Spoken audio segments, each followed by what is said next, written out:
Today, we are going to take a look at 5 different terrible EQ mistakes that the producers do. The first terrible mistake is using EQ sweeping technique to actively search for resonant frequencies in your track. Personally, I think this is by far the most toxic advice given by YouTubers to the producers. It's toxic because it sounds so logical and normal. The problem with this technique is, first of all, you are creating a problem that doesn't exist in the first place. But the bigger and hidden problem here is that every room has certain frequencies boosted by the dimensions of your room. That means that when you take an EQ boost like this, and when you hit that room modes, it will ring like a bell. And you will think that it is actually a problem in the instrument, even though the problem actually is sitting just inside the room. Let me simulate this for you. Let's say you are sitting in a room that has a room mode at 2K, meaning that the position that you are sitting amplify 2000 Hz by 9 dB.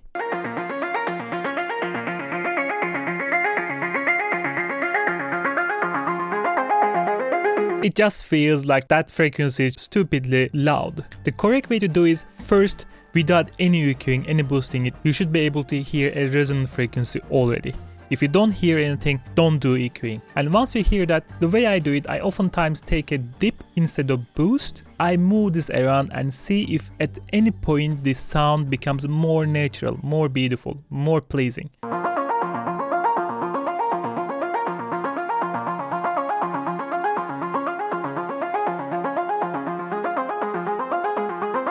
And then once you feel like you find it, you should always A-B.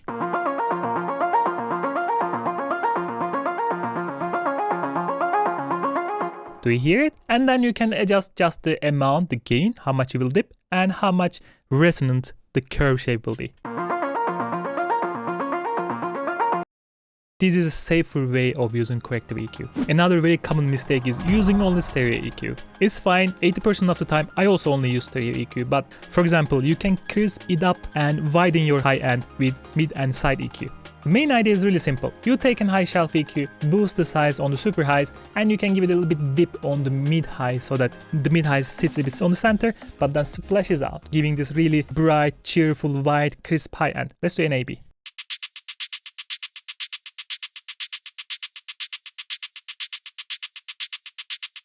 Really useful. The other thing that you can do, you can tighten up your low end with mid-side EQ as well. We have this one.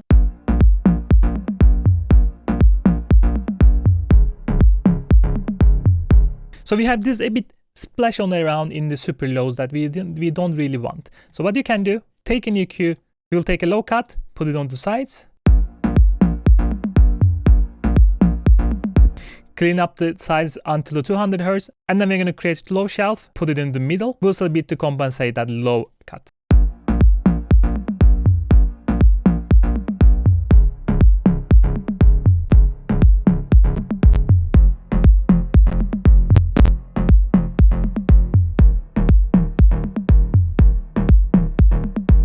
And the more fun thing is actually using left and right EQ and give this color panning. Let's say we would like to pan this shaker. But we don't want to just move it to the right side, we would like to distribute it to the right side. You take something like this and put it on the placement and to the right. So we will boost the right side a little bit.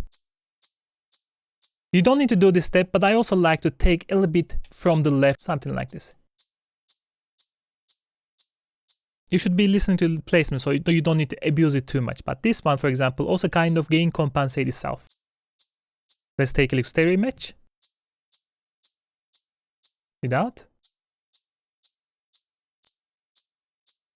The difference is this method splashes the sound a little bit instead of just straight putting into the single point. But the main purpose is putting the specific frequencies more to the right compared to the other frequencies in the sound. So in this case, I put the super highs more to the right compared to the highs. Another problem is using only parametric EQs, especially if you are a beginner and intermediate producers. Obviously, nothing really beats the workflow of FabFilter Pro Q3, for example. Everything is super streamlined, super easy to use. But there's 2 drawbacks of this type of EQing. The first one is, of course, missing this old school color and saturation that comes from these old school EQs. EQs. Some people like it, some people don't. It's not really that important actually. The more important thing is the certain shapes are actually more musical and pleasant to the ear when you're doing your EQ boosts and or cuts. And those classic EQs actually have these shapes already built in them. I prepared 2 5-filter Pro EQ3 and both of them has a boost of 3 dB at 85 Hz. And take a listen how actually they sound differently simply because of the shape of the curve. And pick one of them.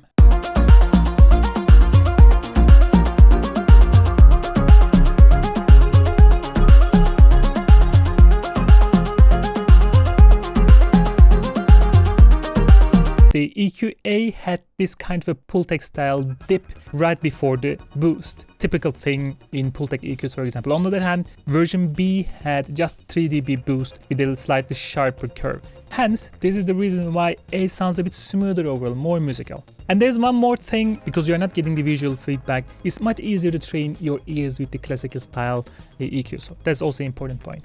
Another super big mistake is not using A-B method, so comparing before and after and gain matching the signals. Let's say you had this sound, and after tedious work, you made it like this. And you A-B and you feel like, wow, this sounds really cool, it's brighter, it's fun, it's really cool. It's really good that you did this A-B, but it's also important to match the loudness level. That EQ effectively boosts 4-5 dB. And this is too much, you will always pick the louder signal. What you should do, put down the gain. Just to make it super visual, I bring down the gain here in the utility to match the before and after. Now the gains match, it's much easier to do an A-B test. Let's do it one more time.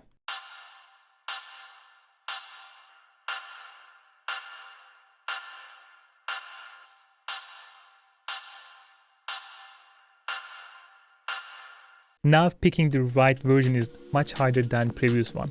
And when you are choosing which one is the right sound, maybe it's easier to choose solo, but you never do this. And this brings us to the next problem, which is EQing in solo and not considering the other elements in the track. I left the biggest mistake to the last, and let me give you a simple analogy. If you're making a dish, you always consider other ingredients in a dish to balance each other. For example, if you have a fish that is really salty and you have to balance it somehow, you make a sauce without a salt. So when you add them together, they kind of balance each other and increase the overall taste of the dish. Because nobody will eat the salts alone, so it is there to make the dish better. And it's exactly the same with your EQing. Nobody is going to listen your single synth sound in your track. They will hear together with other elements. So when we are soloing this sound with all this EQing, even after gain balancing, it almost sounds like it's still better with the EQ, right? One more time. As human, we always enjoy a bit brighter sound more. So hence, it still feels like the EQ'd version are better. Look what happens when I play with the track now.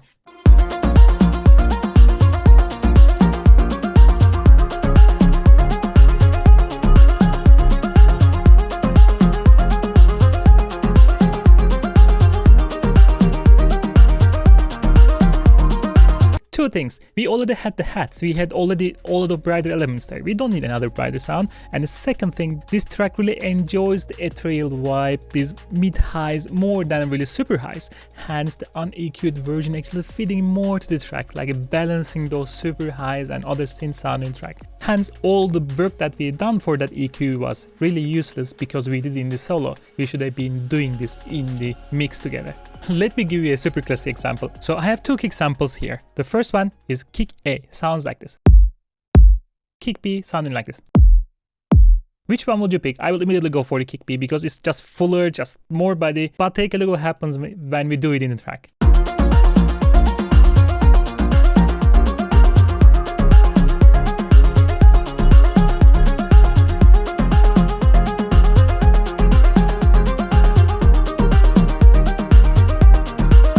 Hence, that's why you should be always EQing your sounds while listening to the other elements so that you don't start boosting the same thing over and over and over again and ending up this very clustered, very on top of each other style mix. But other than that, I hope you enjoyed the video and I hope you learned something, and I will catch you next one.